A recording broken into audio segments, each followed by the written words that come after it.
It was Samson Raphael Hirsch, the great 19th century German scholar, rabbi, and pioneer, who wrote these words in a commentary on this morning's parashah. Just as the idea of the unity of God embraces spiritual knowledge, so the idea of justice is the cornerstone of one's life. And just as the first idea is the foundation and root of our thoughts and meditations, so the second idea is the foundation which is the basis of all action in word and deed. Hirsch links the oneness of God, the unity of God, that most abstract of principles that require us to love God with all our heart, with all our soul, and with all our might, with its corollary, justice, in our speech and actions. He is commenting on the verse we've just read, Tzedek, Tzedek, Tirdof, justice, justice shall you pursue. We often use the word tzedakah, coming from the same root, to mean charity, what we give to those less fortunate than ourselves. But the word comes from a Hebrew root meaning righteousness, justice, doing what is right, referring to moral conduct, just as Isaiah outlines in chapter 33. The one who is righteous is one who walks in righteousness, speaks uprightly, spurns profit from fraudulent dealings, waves away a bribe instead of grasping it, stops their ears against listening to infamy, shuts their eyes against looking at evil. Such a one shall dwell in lofty security. These are the deeds that are accounted to us as righteousness. Our verse in Deuteronomy repeats the word tzedek, tzedek, tzedek, tirdof. And this repetition provides the pretext for a rich collage of interpretation. Repetition in Tanakh is often for emphasis and intensity. It's a rhetorical and rhythmic device that catches our attention and draws us to the text and to its meaning. The opening words of our Haftarah this morning addressed to Jerusalem, Uri, Uri, awake, awake. And the closing verses, Suru, Suru, depart, depart, create a sense of urgency. This doubling of the message conveys a moral vision, an ethical imperative, calling to others to act justly with mercy and humility. But there are other interpretations. Rashi in the 11th century bases himself on the Midrash and Talmud. In the first instance, he says, one must search for a reliable court to hear disputes. Judges must be honorable, the judicial system free from corruption, and that the appointment of honest judges is sufficient merit, he says, to keep the Jewish people in life and to settle them in security in their land.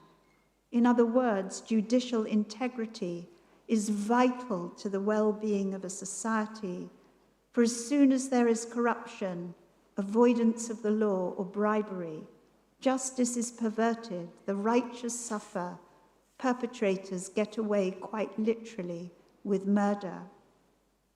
Ibn Ezra in the 12th century indicates that Moses is addressing disputants. Why is the word justice repeated, he asks, to indicate that one should pursue justice, whether one gains or loses a court case.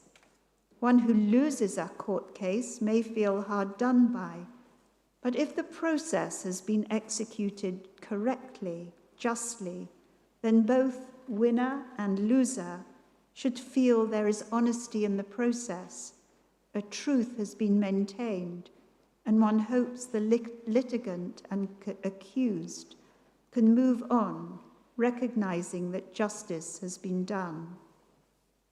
Nachmanides, a leading Spanish scholar in the 13th century, don't worry, I'm not going to go through every single century to the 21st, drawing on mystical ideas, acknowledges the commentaries of his predecessors, but offers a different interpretation. The first expression of tzedek, justice, he says, refers to actual justice, judgment, the process of taking cases before judges in a court who will pursue a judgment and try to achieve it. But the second tzedek refers to the higher justice, this being the great light hidden for the righteous for the time to come. In other words, says Nachmanides, there is a hidden mystical element to this doubling of the word tzedek, a veiled reference to ultimate judgment when we come to stand before the Holy One in the world to come. It is, he says, what keeps us fearful, the dread that we will be judged in another dimension of existence. One of the most striking interpretations is quoted by the great 18th century scholar, the Vilna Gaon, Rabbi Elijah ben Solomon Zalman Kramer, living in Vilnius, a Talmudist, a Kabbalist, and a leading opponent of the then emerging Hasidic movement. The statement occurs in the Talmud that he draws on, and this is what it says in the Talmud in Sanhedrin. In a Baraita, that is an extraneous source that didn't make it into the Mishnah, it is taught, tzedek, tzedek, tirdof, justice, justice shall you pursue. And the Talmud goes on, echad ladin ve'echad lifshara. One mention of justice is stated with regard to judgment, and one is stated with regard to compromise. For example, says the Talmud, say there are two boats about to pass each other on the river, and they encounter each other.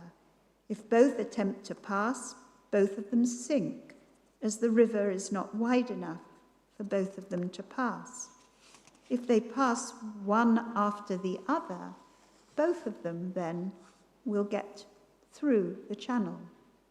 Similarly, where two camels are making their way up to Beit Horon, this mountainous region just between today Tel Aviv and Jerusalem, with a very narrow pass that's spoken of in the book of Joshua.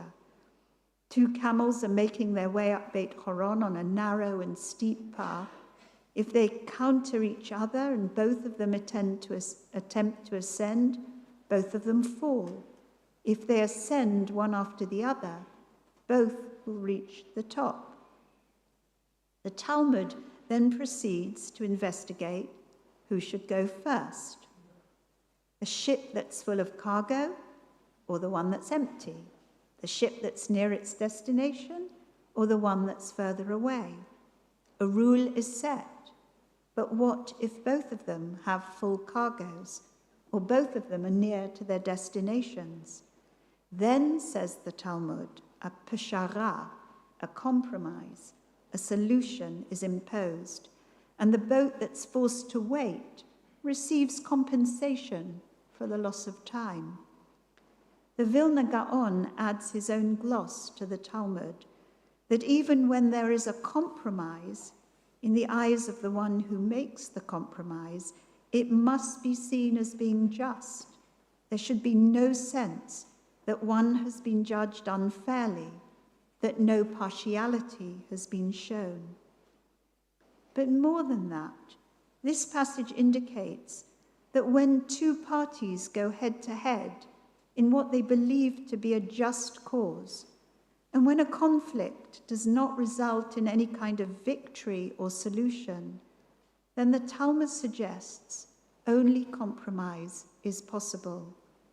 It is in some ways a surprising conclusion, for compromise can often seem as though it's a surrender of the principle of justice or other values. There are core ethical principles that remain non-negotiable if we want to sustain justice, dignity, and peace. To compromise on human dignity opens the door to discrimination, dehumanization, and abuse. Truth and honesty, freedom, justice, compassion, fairness, non-violence, and peace cannot be compromised, because any kind of compromise leads to corruption and destruction. Letting go of these principles invites erosion of a humane society. So what do the rabbis mean when they refer to compromise? If these principles are non-negotiable, then human beings, when faced with inflexible and unyielding opponents, must find ways to compromise, to let one ship go through the channel before the other and compensate the waiting ship, or like the camel owner who must remain at the bottom of the mountain while the other takes precedence. Tzedek, tzedek tirdof. Justice, justice shall you pursue. The phrase teaches us that our principles and values cannot be sacrificed. They hold a prophetic truth, a sense of urgency and moral responsibility if we are to create a humane society, a humane world. But at the same time, in that doubling of the word tzedek, the phrase calls on us to find ways to cooperate, sometimes to sacrifice, and to negotiate with humility. Compromise is not seen as a weakness, but as a moral necessity. To compromise is to recognize our common humanity and work together for collective solutions. Kein Yehi Ratzon. May this be God's will, and let us say, Amen.